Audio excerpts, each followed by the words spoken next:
ഹരേ കൃഷ്ണ. എല്ലാ സൗഭാഗ്യങ്ങളും ഈശ്വരനോട് പ്രാർത്ഥിക്കുന്നവർക്ക് വാരിക്കോരി കൊടുക്കുമെന്ന് നിങ്ങൾ കരുതിയോ?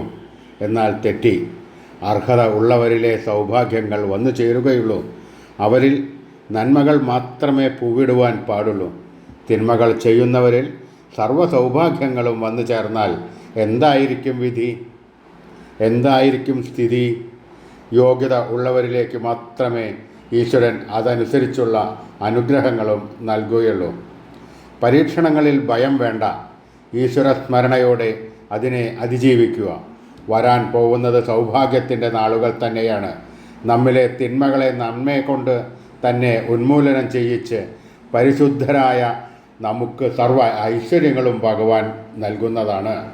അതിനുള്ള ഒരു പരീക്ഷണം അതുമാത്രമാണ് ഈ കഷ്ടതകൾ അനുഭവിച്ചുള്ള ജീവിതം. അത് നമുക്ക് അതിജീവിക്കാം. ഈശ്വരനോട് ചേർന്ന് നിൽക്കാം. സർവകൃപയും ഈശ്വരനിൽ നിന്നും നമ്മൾ ഏറ്റുവാങ്ങാം. ഹരേ കൃഷ്ണ. ഗുരുവായൂരപ്പ.